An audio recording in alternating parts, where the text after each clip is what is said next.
China ने एक बार अपने नक्शे में फिर से एक अरुणाचल प्रदेश के 15 प्लेसेस का रीनेम कर दिया है। चाइना ने एक बार फिर से एक हरकत कर दी है जिसकी वजह से भारत के विदेश मंत्रालय को उसको जवाब देना पड़ा है।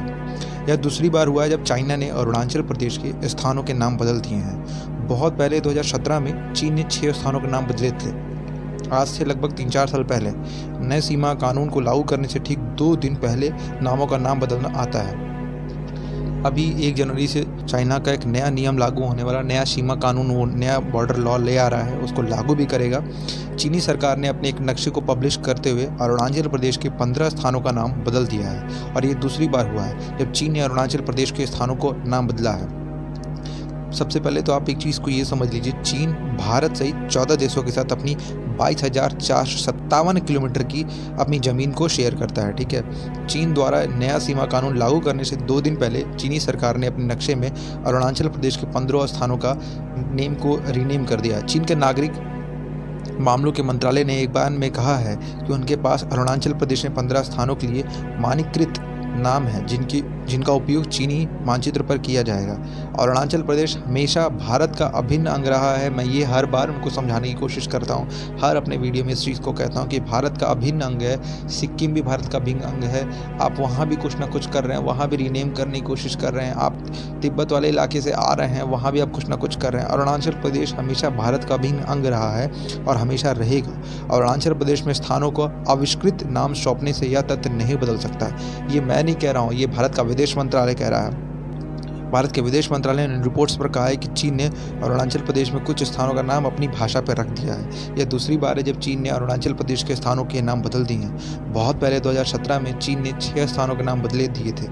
नए सीमा कानून को लागू करने से ठीक 2 दिन पहले मैंने आपको बताया 1 जनवरी को उसका एक नया सीमा कानून लागू होने जा रहा है, जो कि वो पूरे के पूरे इंडिया बॉर्डर से वो अपना एक नया लॉ ले आ रहा है। 23 अक्टूबर को चीन के शीर्ष विधायी निकाय नेशनल पीपल्स कांग्रेस की स्थायी समिति ने देश के भूमि सीमा क्षेत्रों के संरक्षण और शोषण का हवाला देते हुए एक नया बिल पारित कर लिया था। मतलब जो उसकी समिति उसने कहा था कि नया कानून 1 जनवरी से लागू हो जाएगा। कानून विशेष रूप से भारत के साथ सीमा के लिए नहीं है। चीन भारत सहित 14 देशों के साथ अपनी 22,457 किलोमीटर भूमि साझा करता है, मतलब शेयर करता है, बॉर्डर लैंडलाइन शेयर करता है, जो कि मंगोलिया और रूस के सात सीमाओं के बाद तीसरी सबसे लंबी है। नए सीमा कानून में चाइना ने इसे कैसे पारित किया है, अब उस लॉ के बारे में भी थोड़ा समझ लीजिए। नए सीमा कानून में 62 अनुच्छेद हैं जो अभी इसने लॉ पारित किया है 1 जनवरी से जो लागू होने जा रहा है। उसमें क्या क्या चीज़ें हैं वो आप समझ लीजिए। 62 अनुच्छेद हैं उसके अंदर और 7 अध्याय हैं। जैसे हमारे भारत में 22 भाग हैं, 395 अनुच्छेद हैं, उसी तरह इस कानून में भी 62 अनुच्छेद हैं और 7 अध्याय हैं। कानून के अनुसार पीपल्स लिबरेशन ऑफ चाइना अपनी सभी भूमि सीमाओं पर सीमा को स्पष्ट रूप से चिन्हित करने के लिए सीमा चिन्ह स्थापित करेगा। संबंधित पड़ोसी राज्य के साथ समझौते में मार्कर का प्रयोग तय किया जाना है। कानून में आगे लिखा है और इसमें बताया गया कि पीपल्स लिबरेशन आर्मी और चीनी पीपल्स आर्म्ड पुलिस फोर्स सीमा पर सुरक्षा बनाए रखेगी। इसकी जिम्मेदारी में अवैध सीमा पार से निपटने में स्थायी अधिकारियों के साथ सहयोग मिलेगा।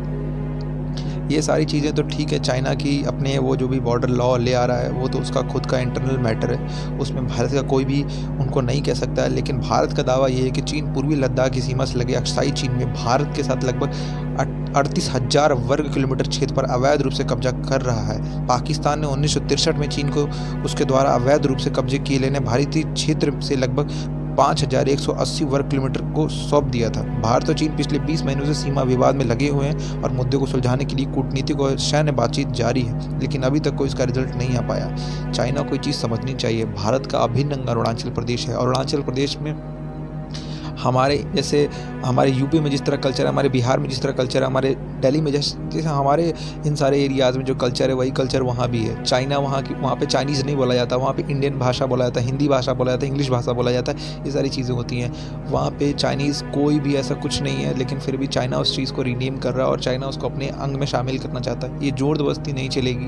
भारत का विदेश मंत्रालय ने स्पष्ट आंसर दे दिया है, जो कि चाइना और चाइना के मंत्रालय को और चाइना के राष्ट्रपति को इस चीज़ को समझना चाहिए कि अरुणाचल प्रदेश हमेशा भारत का अभिन्न अंग रहा है, हमेशा रहेगा। और ये नाम बदलने से, और पाकिस्तान ने भी कुछ महीनों पहले एक नया मैप पब्लिश करके उसमें जम्मू कश्मीर को अपना अंग दिखा दिया। तो अगर ऐसे होता तो भारत तो फिर पूरा का पूरा अपना पूरा मैप एक नया निकाल देता, उसमें तो पूरा अफगानिस्तान हमारा तक रहता, हिंद से सिंध तक भारत रहता, तो ऐसा नहीं हो सकता है। और ऐसी सारी चीज़ों पे भारत को इनके प्रोपेगेंडा का बहुत सारे देशों के साथ, जिन देशों के साथ ये सारी चीज़ें हो रही हैं उनके साथ भारत को, जो चाइना अपना बॉर्डर शेयर कर रहा है और उनके पे बॉर्डर लॉ लगा रहा है, तो भारत सहित उन सारे देशों को कुछ ना कुछ एक रणनीतिक चाल चलनी चाहिए। और मेरे हिसाब से दिल्ली में बैठे जो NSA हैं और बड़े बड़े और अधिकारी हैं वो इस पर मंथन कर रहे होंगे और चाइना को मुंहतोड़ जवाब देने की कोशिश कर रहे होंगे। तो इस वीडियो पे आपका क्या मानना है? आई होप मैंने आपको बहुत अच्छे समझाया हो। अगर वीडियो आपको पसंद आए तो वीडियो को लाइक कीजिए, शेयर कीजिए और हमारे चैनल पर अगर आप पहली बार आए हैं तो चैनल को सब्सक्राइब कीजिए। Thank you so much for you watching.